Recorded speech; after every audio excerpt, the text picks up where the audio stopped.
내가 생각하는 전북의 가장 큰 문제는 선수단에 대한, 그러니까 선수단 구성이 일관적이지 못했어. 이게 무슨 말이냐? 최강희 감독 시절에 전북은 윙 수집가라고 불렸어. 근데 지금의 전북의 가장 큰 문제는 뭐냐면,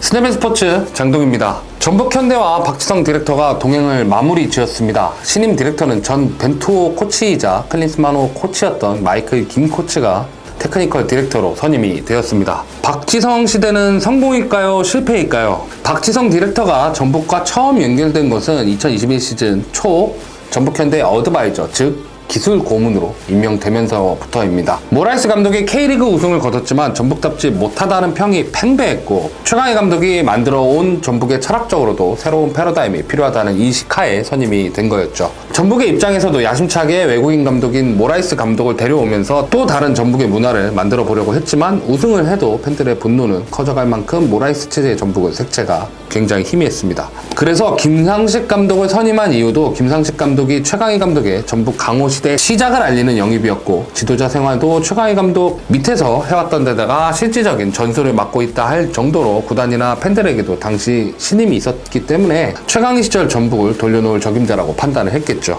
하지만 김상식 감독이 우승을 차지해도 우승이 뭔가 압도적으로 끌고 가는 우승이 아닌 체급적인 차이와 라이벌 울산의 실수로 인한 우승이라는 평이 많았습니다. 테크니컬 디렉터로 올라간 2022 시즌부터는 행보 자체는 화려했습니다. 첼시에서 챔피언스 리그 우승을 따낸 바 있는 디마테오 감독을 어드바이저로 데려왔고, 자신의 유럽 첫 팀이었던 아인토벤과 유소년 육성 협약을 체결했습니다. 구단을 국제적 교류로 글로벌 구단으로 가기 위한 교두보였죠. 문제는 K리그 성적은 계속 내려오고 있었다는 점입니다. 2022 시즌 울산에게 우승을 내주고 2023 시즌도 연달아 울산이 우승을 합니다. 라이벌 강팀으로서 전북은 울산을 견제하는 것이 아닌 자신들의 위치를 지켜내는 것도 버거워하는 것이 현실이었죠. 이 과정에서 김상식 감독이 2023 시즌 자진 사퇴를 하고 쿨루지에서 좋은 성적을 거두던 루마니아 사람인 단 페트레스코 감독을 선임합니다. 경력적으로는 문제가 없는 단 페트레스코 감독이지만 전북이라는 팀의 상황과는 맞지 않았다고 저는 생각을 합니다. 4-4-2 시스템의 컴팩트한 전형의 축구를 하는 감독을 데려와서 공격수 성향, 그러니까 윙포워드들이 많은 전북을 지도하라는 시점에서 전북과 맞지 않는 감독이었던 것이죠. 결국 2024 시즌 전북은 강등권에서 허덕이고 있고 단 페트레스코 감독과 결별을 합니다. 이 과정에서 여러 감독 루트를 알아보다가 현실적으로 데려올 수 있는 초보 감독을 또 데려옵니다. 김두현 감독이죠. 김두현 감독도 고군분투를 하고 있지만 전북 현대가 적어도 올 시즌은 드라마틱하게 성적이 수직 상승하기는 힘든 상황입니다. 박지성 디렉터도 현재의 상황을 통감한 듯 구단 측에 사임 의사를 전달했습니다. 당초 완전한 사임을 하려고 했지만 전북 현대는 박지성과의 지속적인 동행을 원했고, 박지성 측도 이에 응해서 다시 어드바이저직으로 돌아가서 전북의 글로벌 네트워크 구축과 선진 시스템 도입 같은 업무에 집중할 예정이라고 합니다. 결국 박지성 디렉터의 지난 2년간의 활동은 냉정하게 실패했다라고 볼 수 있습니다. 어드바이저 시절까지 포함해서 2021년부터 2024년까지 외적 성과는 K리그 우승 1회가 전부고 선수 영입도 실패한 선수들이 더 많은 지경입니다. 이를 컨트롤할 감독의 선임도 결정권자로서는 실패에 가깝습니다. 단 페트레스코 감독은 명성보다는 전술적으로 전북의 선수단과 맞는 스타일이 애초에 아니었다라고 봐야 합니다. 결과적으로 박지성 디렉터가 재임한 기간 전북의 성적은 하락세였고, 현재는 그 정점을 찍고 있는 상황이니 냉정하게 디렉터 박지성의 성과는 실패했다라고 봐야 합니다. 그렇다면 박지성 디렉터의 실패 원인은 어떤 게 있을까요? 어드바이저 시절에 드러나지 않았던 문제가 있습니다. 박지성 디렉터의 거주 국가가 우리나라가 아닌 영국 런던이라는 점이었죠. 기사들에서도 밝혀지다시피 선임 당시 비상근을 전제하고 선임이 된 인사였습니다. 이해는 가는 게 주 활동 무대가 유럽이고 국내에서만 일을 하는 것이 아닌 다양한 활동을 하는 사람이고, 무엇보다 가족들이 현재 런던에서 살고 있습니다. 이것은 박지성 디렉터의 잘못이라기보다는 이런 상황을 인지하고 선임한 전북현대의 잘못이라고 봐야 합니다. 우리는 외유를 하는 게 얼마나 대표팀에서 팀에 대한 파악을 더디게 하는지 위르겐 클린스만 감독을 통해서 봤습니다. 물론 클린스만 감독은 대표팀 감독이 주 업무인데도 불구하고 방송 출연, 다양한 행사 참석 등으로 아예 업무 외적인 일을 한 것이고, 이것에 대한 반대가 심했음에도 불구하고 강행한 경우입니다. 그러니까 박지성 디렉터의 경우는 본인이 비상근직으로 런던과 유럽 쪽에서 활동을 해야 하는 상황을 먼저 전북 측에 인지시키고 선임된 케이스입니다.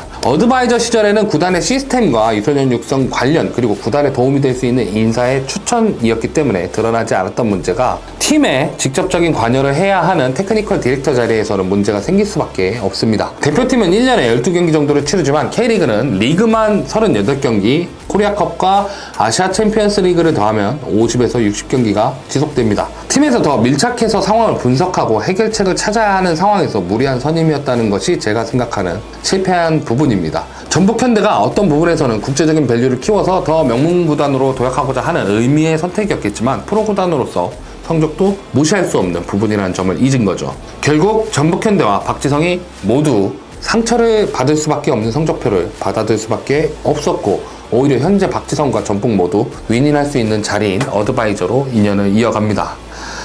그리고 신임 디렉터는 이분입니다. 이 자리에 전 벤투호 코칭 스태프였던 마이클 김 코치가 선임이 되었습니다. 한국계 캐나다인으로서 선수 생활은 캐나다에서 한 분입니다. 우리가 아는 것은 벤투호 당시 코칭 스태프이자 클린스만 감독의 스태프였던 것으로 기억을 하지만 의외로 K리그에서 지도자 경력이 깁니다. 2006년부터 KFA 전임 지도자로 2009년까지 활동했고 2010년부터 2012년은 제주 유나이티드 코치로 활동을 했습니다. 이 밖에도 대전 시티즌과 FC 안양에서 코치로 활동을 했고 행정가로나마 수원 삼성에서 스카우트 팀장으로 활동한 적도 있습니다.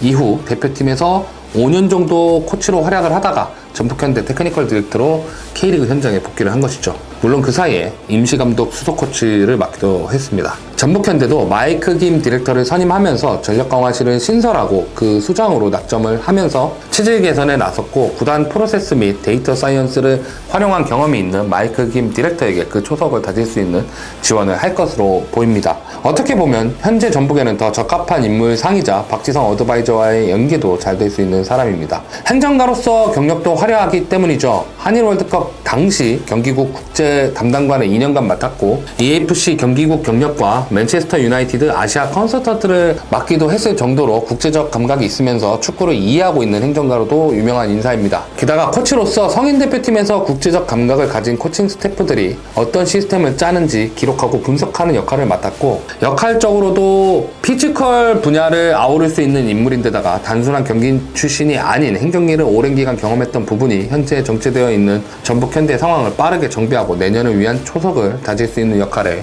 적합한 사람이라고 생각이 됩니다. 마이클 김 신임 디렉터는 당장은 전북의 강등권으로부터 안정적인 탈출을 이끌고 길게는 다시 강팀 그룹에 들어설 수 있는 팀을 만들어야 하는 미션 앞에 놓여져 있습니다. 그렇다면 여름 이후에 전북은 어떻게 될까요? 올 여름 이적 시장에서 전북은 전력외 인원의 정리와 현재 부족한 포지션의 절대적인 보강이라는 상황에 직면을 했습니다. 일단 페트라스쿠 감독 시절 영입된 페트라색을 여러 번 처분하려고 노력을 했지만 선수 본인이 끝끝내 전북에서의 도전을 원하면서 번번이 이적이 좌절되었고 쓰지도 못하는 외국인 쿼터 한 자리가 연봉과 함께 지출되고 있었습니다. 더불어서 주장 홍정호의 잦은 부상으로 중앙수비수의 축이 흔들리기 시작했고 덩달아 높은 몸값으로 영입된 중앙수비수 정태욱도 실수를 반복하면서 현재 전북의 상황이 발생했다라고 할 수 있습니다. 공격수도 역시 측면에서 득점을 해줄 만한 선수가 없었던 것도 있고 미드필드 지역에서 상대를 거치게 막아줄 미드필더도 없었습니다. 그런데 보강은 성공을 했습니다. 제주 유나이티드에서 연재훈을 영입했습니다. 지나치게 노쇠화된 풀백 자리도 양쪽을 다 커버할 수 있는 전남 출신 김태현을 영입을 했고요. 미드필드 지역에는 강원FC에서 주전 경쟁에 밀린 한국영 선수를 영입했습니다. 삼선 보호력 자체는 국가대표까지 지낸 선수였기 때문에 확실했고 강원에서 뛰면서 공격전개 능력도 생겼기 때문에 30대 중반 선수지만 괜찮은 영입이 되었고요. 손준호는 놓쳤지만 수원 삼성에서 유재호를 영입하면서 패스를 해줄 만한 선수도 보강을 했습니다. 공격 쪽은 엄지성을 술안지에 안재준을 포항에 야구를 울산에 뺏기면서 굉장히 아쉬울 뻔했지만 수원FC에서 이승우를 영입하면서 숨통을 틔웠습니다. 단순한 현금 거래가 아닌 골키퍼 정민기는 트레이드 그리고 현재 수원FC 중원의 축인 강상윤을 임대 연장해주면서 리그 최고의 크랙을 손에 넣었습니다. FC 안양에서 뛰었던 안드리고도 청두롱청에서 임대로 데려왔습니다. 2선 전체를 활약할 수 있는 선수인데다가 K리그2를 씹어먹었던 선수고 실제로 데뷔전에서 1골 1도움을 바로 기록할 정도로 기량이 있는 선수입니다. 전진우도 전북 유니폼을 입었습니다. 수원 삼성에서 부실한 활약에 반해 포항과 전북이라는 리그 상위권 팀이 원했던 자원인데도 포항과 경쟁을 전북이 이겨내고 전북의 유니폼을 전진우에게 입혔습니다. 전진호 본인도 2부 선수라는 프레임을 벗어던지는 활약을 하면서 전북 팬들에게는 기대를, 수원 팬들에게는 아쉬움을 자아냈죠. 나간 선수들 중에서는 눈이 가는 선수는 30대 중반의 윙어이면서 최근 아쉬운 모습을 보여준 한교원이 임대로 수원FC에 갔습니다. 그리고 올 시즌 폼이 안 좋은 가운데 빠에 갔다는 구설수까지 올랐던 정태욱이 호주 리그의 웨스턴 시드니 원더러스로 임대를 떠났습니다. 전북이 강하게 이적시키고 싶었던 페트라스는 결국 수익을 얻을 수 있는 이적은 실패하고 상호간 계약 해지로 선수를 풀어준 후 체코리그로 이적을 했습니다. FA로 영입한 선수지만 연봉값이라도 회수할 생각으로 이적을 추진했는지 몰라도 타 팀들이 원하지 않았던 선수를 내보내면서 지출을 줄인 것에 만족해야 하는 상황입니다. 전북 현대 올 시즌은 정말 쉽지 않은 시즌이에요. 지금까지 세베스포츠 축구작가 장동이었습니다. 올 전북은 막아꼈어. 올해? 이건 막아낀 게 아니야. 이거는 막아낀 게 아니라 꾸준한 하락이야. 그러니까 최강희 감독이 2019 마지막으로 최강희 감독이 떠났어. 그 다음에 2020에 모라이스 감독이 왔어. 이 감독이 왜 주목을 받았냐면 조제 무리뉴라는 감독이 있어. 세계적인 감독이야. 이 사람이 수석 코치였어.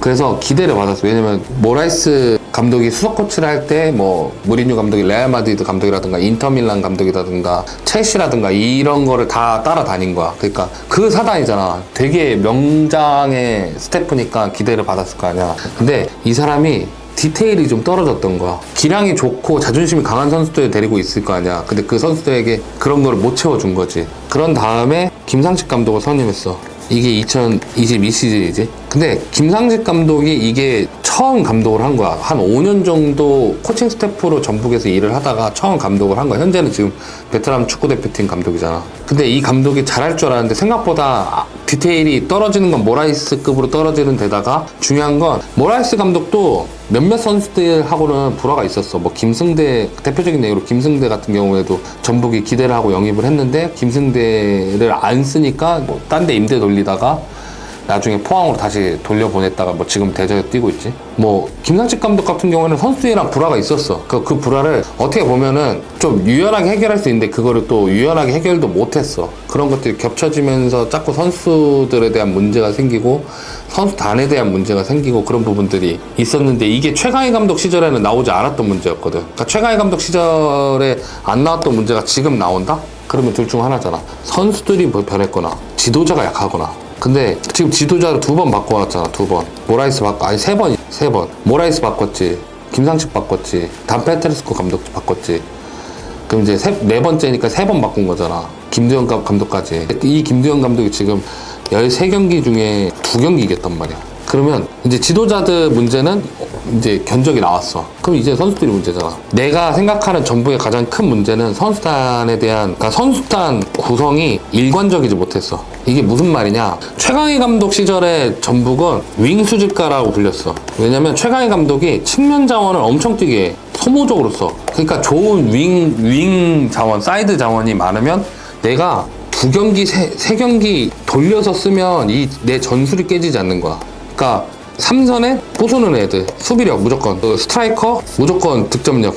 그러니까 각 포지션별 명확한 자기가 갖고 있는 컨셉으로 선수단을 구성을 했기 때문에 선수단에 문제가 안 생겨. 근데 지금의 전북의 가장 큰 문제는 뭐냐면 결정적으로 지금은 잘하는 애들을 사와. 수비 잘 보는 선수, 미드필더는 공 잘 차는 선수, 공격수는 공격 잘하는 선수. 듣기에는 문제가 없어 보이잖아. 잘하는 선수들은 내가 꾸준히 일을 안 해. 얘가 공격을 더 잘하니까 나는 밑에서 받쳐줘야지. 내가 수비 좀 해줘야지. 이런 차원의 플레이가 없어. 근데 지금 전북은 잘하는 선수는 많은데 꾸준히 일할 선수가 없고, 그리고 그 선수마저도 정리해서 데려온 느낌이 아니야. 그러니까 정리가 아니라 그냥 수집한 느낌이야. 이 모든 일이 지난 4년 동안 벌어진 거야. 4년. 2020부터 2024까지. 그러니까 전북은 2020년부터 지금까지 계속 하락세였고, 그게 완만하냐? 급격하냐의 차이지. 올해가 되게 급격한 거. 이건 단언할 수 있는 게 내가 수원 삼성 팬이잖아. 수원 삼성이 2015년, 16년 이때쯤부터 완만하게 하락세를 그린다? 처음에는 상위권에서 뭐 5, 6이 이제 중위권으로 내려왔어. 중위권에서 하위권으로 내려와. 어쩌다 상위권 잠깐 가지만 꾸준히 하위권에 있는 팀이 된 거야. 중하위권에. 근데 이게 완만하게 내려가서 강등이 되는 게 아니야. 강등당하기 2년 전부터 팀이 계속 꼴찌 인근에 계속 왔다 갔다 거려. 근데 전북이 팀이 이렇게까지 왔으면 완만하다가 지금 급격해진 사이클에 들어왔단 말이야. 이게 진짜 중요한 게 뭐냐면 이거를 빨리 체질 개선을 해서 이거를 진짜 완전하게 돌려놓지 않잖아. 수원이 그 짓을 한 거야. 왜 수원 팬들이 수원의 프런트들한테 화를 내는 이유가 뭐냐면, 수원 팬들 입장에서 여기서 한 번은 뒤집어줄 수 있는 투자적인 부분이라든가 시스템적인 변화가 있어야 되는데 그 부분에 대한 변화를 주지 않고 현상 유지만 한 거야. 수원이 입장에서는 지금보다 성적이 더 좋은 것보다는 현상 유지라는 게 최선이었으니까. 전북은 근데 그런 팀이 아니잖아. 여기서 투자를 다 한다라고 되는 게 아니라 우리가 어떤 투자를 해야 되고 어떤 식으로 축구를 할 건지에 대한 정리가 빨리 끝나야 돼. 그 디렉터를 잘 데려온 거야. 디렉터가 잘 데려온 것도 디렉터가 빨리 이 정리를 해서 내년 준비를 빨리 하면서 지금 상황에서 빨리빨리 교통 정리를 해서 내년에 대한 준비를 하고 지금 상황에서 안 되는 거에 대한 판단을 빨리 해야 돼. 그게 안 된다? 전북은 내년에 또 내놓는다니까? 내가 작년 겨울에 우리 채널에 한 거 있었어. 그냥 프리로 내가 자료 같은 거 좀 만들어서 내년 시즌 전북 어떻게 될 것 같냐 했을 때 내가 전북 쉽지 않을 거라고 했어. 이유가 이런 거였어. 감독은 계속 바뀌는데 선수단이 고여있는 느낌이야. 선수단이 안 바뀌는 느낌이야. 근데 이게 전력에 플러스가 되는 경우가 있고 전력에 마이너스가 되는 경우가 있었는데 내가 생각할 때 전북은 마이너스의 경우였어. 왜냐면 노장은 많은데 그 노장들이 연봉이 너무 높아. 그렇다고 젊은 선수들이 치고 올라오는 팀이냐? 전북은 예전부터 신인들이 기를 못 피는 팀이야. 그런 시스템에 물갈이가 쉽게 안 돼 있고 그 물이 섞여 있지도 않은 구조에서 감독이 와서 이런 부분을 교통정리를 했냐? 내가 그때 봤을 때 2023 시즌에 단페트레스코 감독은 6월에 부임해서 시즌 끝날 때까지 선수단을 교통정리한 느낌은 아니었거든. 근데 그게 지속적으로 이어졌고 그게 올해까지 왔잖아. 김도현 감독의 입장에서도 그런 거지. 지금 이 선수단은 교통정리를 하고 안 된 선수들, 근데 그거에 어찌됐건 간에 전북이 더 늦지 않게 현재 상황에 안 되는 선수 빨리빨리 정리하고 되는 선수들 지금 빨리빨리 쓰고 여기에 필요한 선수들 넣고, 이 부분은 지금 그나마 전북 현대가 나아진 느낌인데 이게 더 길어지면 이제 더 안 되겠지. 그러니까 지금이 중요해. 여기서 올해는 어찌됐건 남은 경기 동안 드라마틱한 변화는 없겠지만 지금 2승이라니까. 13경기 했는데 2승이야.